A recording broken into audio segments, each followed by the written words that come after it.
Bonjour, chers TikTokers, YouTubeurs et autres Facebookers. Donc, je suis Patrick Théodore, je fais de la médiumité euh, avec les maîtres du karma. Voilà, je vous l'ai dit hier dans une vidéo. Et il y a une personne qui est venue me voir. Donc là, c'était à mon bureau à Paris. Alors oui, je suis dans mon jardin, sur ma terrasse, et il fait plutôt agréable aujourd'hui. J'en profite. Et comme c'est une histoire super apprenante et agréable, je vais m'adresser aux personnes qui galèrent dans la vie et qui sont en même temps des cœurs tendres. Oui, la femme que j'ai rencontrée, j'avais déjà fait un soin d'âme il y a quelques mois avec elle. Et en fait, elle est revenue et on est allé beaucoup plus loin. Donc, vous voyez, dans la vie, cette femme, en fait, elle a quelque chose qui est de dire qu'elle donne énormément de son cœur.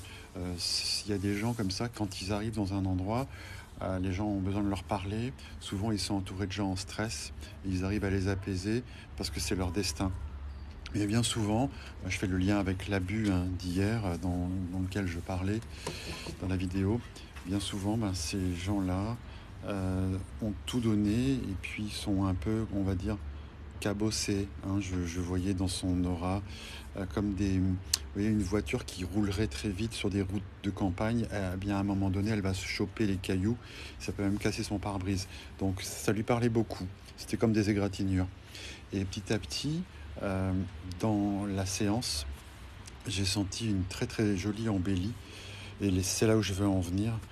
C'est une embellie d'une lumière tendre, d'amour. Et on s'est retrouvés, vous savez où, en Judée, euh, à l'ère où Jésus marchait là-bas et répandait ses messages. Alors, c'est pas des bêtises. Je peux vous dire que, alors, ce que j'ai vu par rapport à moi, ce que je peux lire de Meroy Givaudan, qui est un auteur qui parle beaucoup de Jésus dans ses vies antérieures, en fait, j'ai vu des détails. C'est-à-dire qu'en fin de compte, j'ai vu cette femme suivre ce bonhomme qui, depuis, on me disait, 3 ans, tournait en Judée. euh, et je voyais vraiment 5000 personnes à chaque fois qu'il parlait. Ça pouvait aller de 100 personnes à 1000, mais le maximum de personnes, plus les années passaient, plus celui qu'on a appelé Jésus-Christ avait au moins 5000 personnes euh, qui venaient écouter ce qu'il racontait. Je voyais vraiment comme une forme d'organisation des collines remplies de gens. Et vous voyez, on montrait ça à l'époque. Et bien en fait, vous voyez, les personnes qui se sentent proches de ce chemin, parce que vous savez qu'il y a de l'amour, que quand on parle de Jésus-Christ, ça vous atteint, ça vous parle.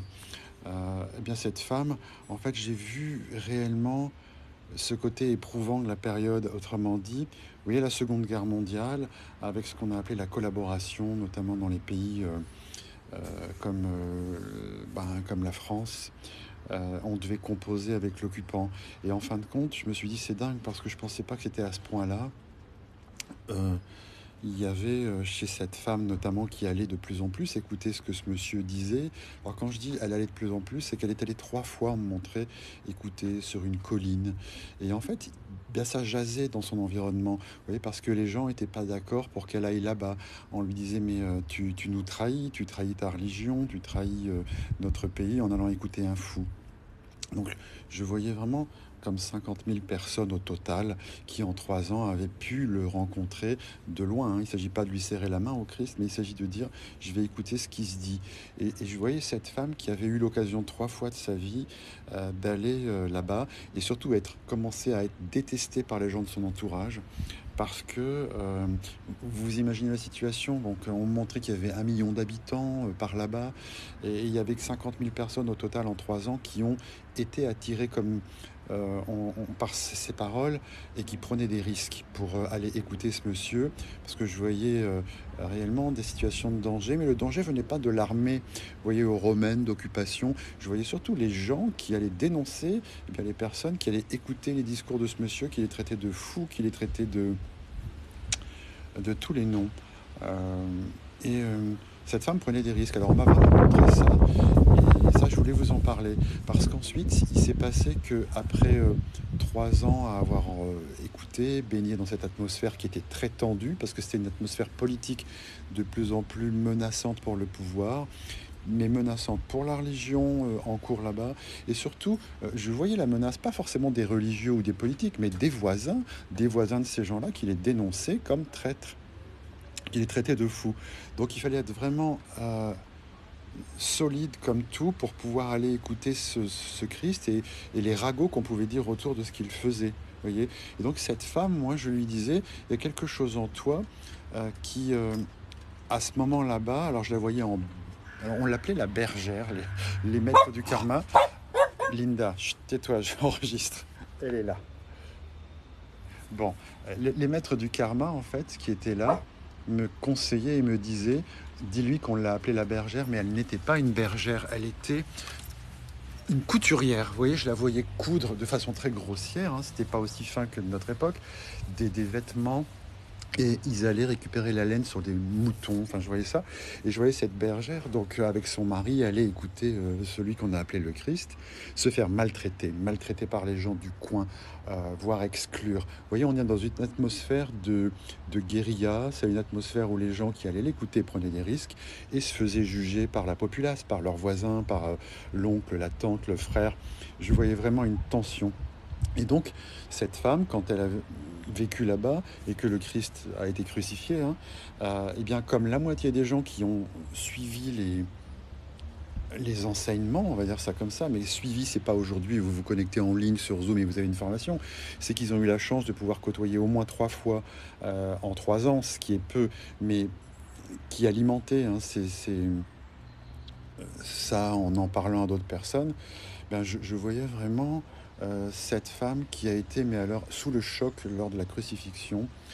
Et alors, c'est là où j'en viens aux personnes qui sont dans ce doute permanent dans leur vie, qui, bien que vous ayez fait des formations, développement personnel, eh bien, tout ça reste plutôt comme si vous regardiez finalement le monde avec une clairvoyance, parce que vous avez développé le don de l'intuition, votre âme est présente, mais il y a toujours une impression de dire j'y crois pas finalement, le mal va l'emporter, malgré ce que je fais, j'aide les gens, mais bon, sans plus, je le fais parce que de toute façon je devais, ils m'ont payé, alors j'ai fait une séance de magnétisme. Ça peut être une personne qui est assistante de direction dans une entreprise, qui n'a pas un don de magnétisme, mais qui est tellement gentille que même la directrice du commercial vient se plaindre auprès d'elle, lui parle et elle s'apaise, vous voyez. Et ça donne des gens qui sont finalement, qui soignent les autres, qui les aident. Il y en a plein comme ça, mais qui reçoivent pas en retour quelque chose et qui ont un manque de confiance. Et donc là, j'en viens à ce qui s'est passé là-bas. Lors de la crucifixion et après, la moitié des gens qui avaient suivi le Christ, qui avaient écouté, qui parlaient de lui, ont été mais choqués, extrêmement déçus et ont rejeté celui qu'on a appelé le Christ. Ça, bon, il y a des écrits à ce sujet-là, mais le rejet était tel que ça les a rendus peu confiants.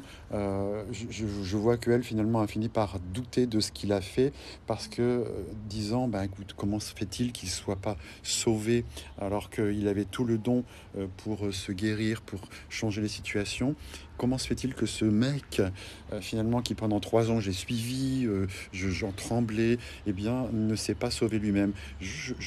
Les maîtres du karma me montraient que la moitié des gens qui avaient écouté ce monsieur, qu'on a appelé le Christ, eh bien, ont suivi, et les autres se sont remis en question, ont douté d'eux-mêmes, de leur propre légitimité, ont eu une grande perte de confiance en eux, et ça les a fait douter. Et ça suit depuis des éons les gens qui ont été à cette époque-là, vous voyez.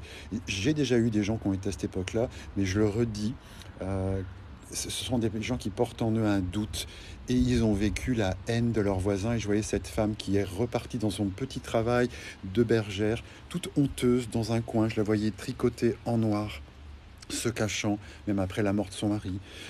Et ils ont la honte d'être dénoncés, vous voyez, comme les collabos avaient été dénoncés finalement en rasant leur tête, vous voyez, pendant la Seconde Guerre mondiale.